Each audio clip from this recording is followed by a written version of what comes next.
ഒരു വർഷം ഈ ജില്ലയ്ക്ക് ലഭിക്കുന്നത് എറൗണ്ട് 6 കോടിയിൽ പരം രൂപ മാത്രമാണ്.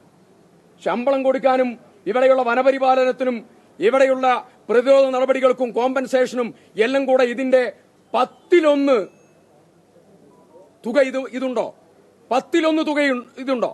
അപ്പോ സർക്കാരിന്റെ ഏറ്റവും വലിയ അവഗണന, ഏറ്റവും വലിയ പ്രയാസം വയനാട് ജില്ലയെ അവഗണിക്കുന്ന സാഹചര്യം. ഈ സാഹചര്യം മുൻനിർത്തിയാണ് ഞങ്ങൾ ഈ മീറ്റിംഗിൽ മന്ത്രിമാരുടെ വിശദീകരണം കേട്ടു. അതിനുശേഷം ഞാനും ഐസിയും എഴുന്നേറ്റ് നിന്ന് കാര്യങ്ങൾ പറഞ്ഞു. ഈ മന്ത്രിയെ ഇരുത്തി ഇനി വയനാടിന്റെ ജനതയുടെ കാര്യം ചർച്ച ചെയ്യാൻ ഞങ്ങൾ ഇല്ല എന്ന് കൃത്യതയോടുകൂടി പറഞ്ഞിട്ടുണ്ട്. അത് നിലപാട് മുന്നോട്ട് പോകും. വരേണ്ടത് മുഖ്യമന്ത്രിയാണ്. മുഖ്യമന്ത്രി വന്ന് ഇവിടെയുള്ള മെഡിക്കൽ കോളേജിന്റെ പ്രശ്നവും പ്രൈവറ്റ് മെഡിക്കൽ കോളേജിലേക്ക് രോഗികളെ ചികിത്സയുടെ ചെലവ് വഹിക്കാനുള്ള കാര്യം ഉൾപ്പെടെ എല്ലാ കാര്യവും ജനങ്ങൾക്ക് ജീവിക്കണം, വയനാട്ടിലെ സാധാരണക്കാർക്ക് ജീവിക്കണം.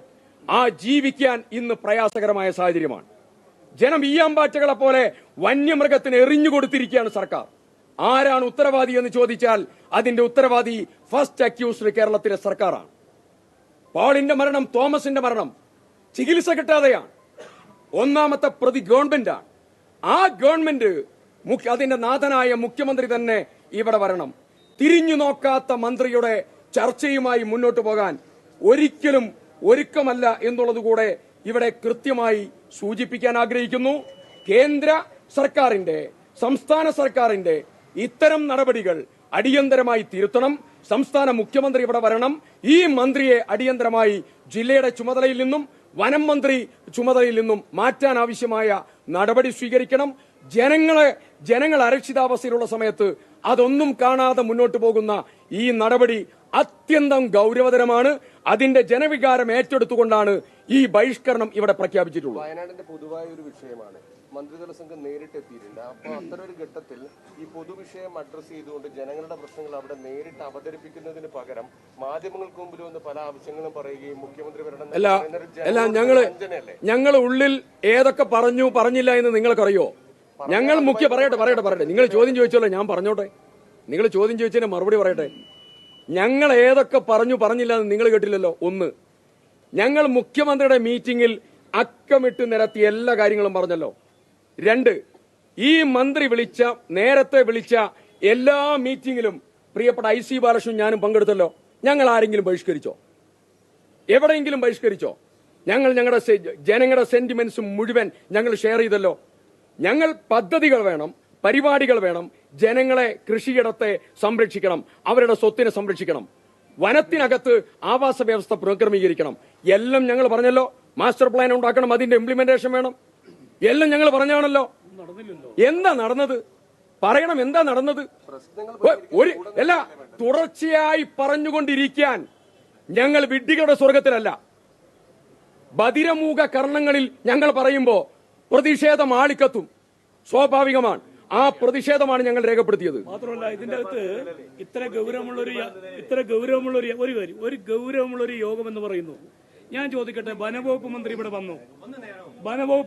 വന്നു, തദ്ദേശ സ്വയംഭരണ വകുപ്പ് ഇവിടെയുണ്ട്, റവന്യൂ വകുപ്പ് ഇവിടെയുണ്ട്. ഞാൻ ചോദിക്കട്ടെ, ഉന്നത ഫോറസ്റ്റ് ഉദ്യോഗസ്ഥൻ ഇവിടെ എന്തേ PCC ലെവലുള്ള ഒരു ഉദ്യോഗസ്ഥൻ ഇവിടെ വരാത്തത്? എന്തേ കൊണ്ടുവരാത്തത്? എന്തേ 4 യോഗങ്ങൾ ചേർന്ന മാസ്റ്റർ പ്ലാൻ എവിടെ? എന്തേ ബഡ്ജറ്റിൽ പണം വകയിരുത്താത്തത്? എന്തേ വയനാട് ജില്ലയുടെ മാസ്റ്റർ പ്ലാൻ എവിടെ പോയി?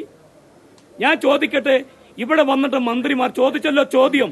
ഇവിടെ വന്നിട്ട് മന്ത്രിമാര് ഞങ്ങളല്ല ജനങ്ങളെ വിഡ്ഢിയാക്കുന്നത്, മന്ത്രിമാരാണ്, ഇവിടുത്തെ വകുപ്പാണ്, ഇവിടുത്തെ ഡിപ്പാർട്ട്മെന്റാണ്.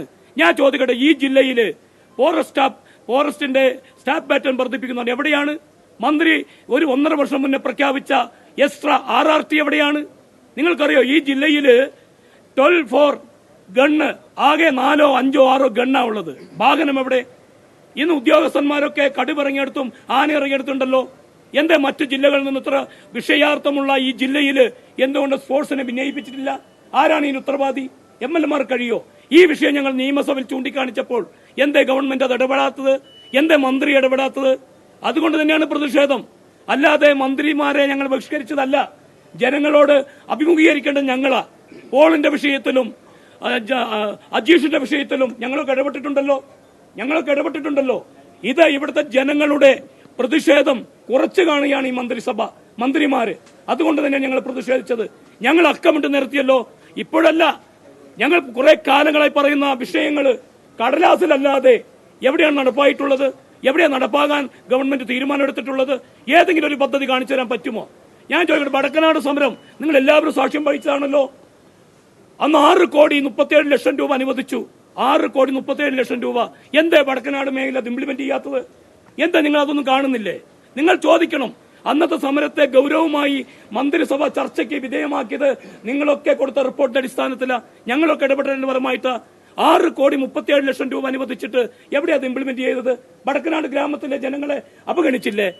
പുൽപ്പള്ളിക്കാരെ അവഗണിച്ചില്ലേ? ഒരു കടുവ ഇറങ്ങിയിട്ട് ഇന്ന് 15 ദിവസമായി. എന്തേ കടുവയെ നീക്കം ചെയ്യാത്തത്? ഇതൊക്കെ വീഴ്ചയല്ലേ? ഇതൊക്കെ വീഴ്ചയല്ലേ? ഇത് ജനപ്രതികളായ പ്രതിപക്ഷ എംഎൽഎമാരാണോ ചെയ്യേണ്ടത്? പ്രതിപക്ഷ എംഎൽഎമാർ പറയുന്ന കാര്യങ്ങൾ നിഷ്പ്രയാസം തള്ളിക്കളയാണ് ഗവൺമെന്റ് ചെയ്യുന്നത്. എന്താ ഗൗരവത്തിലെടുക്കാത്തത്? എന്താ ഗൗരവത്തിലെടുക്കാത്തത്?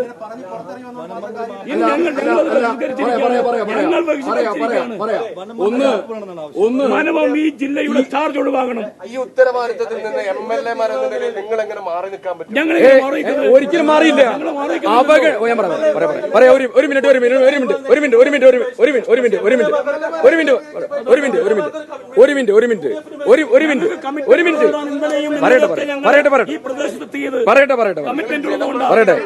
പറയട്ടെ. ഒരു മിനിറ്റ്. പിന്നെ ദേശാമാനിയും കൈരളിയും തുടർച്ചയായി എല്ലാവരും കൂടി ഒന്നിച്ചു ചോദിക്കും. പറയട്ടെ. പിന്നെ ഒരു സംശയമില്ല, ചോദിക്കും. ഒരു സംശയമില്ല. ചോദ്യത്തിന് മറുപടി പറയുന്നതിന് ഇടയ്ക്ക് ചോദിക്കരുതെന്ന് പറഞ്ഞത്. ഞങ്ങൾ മറുപടി പറയും. ഒരു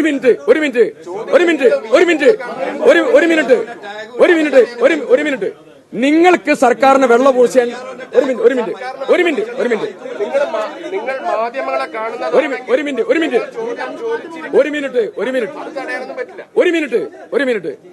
നിങ്ങള്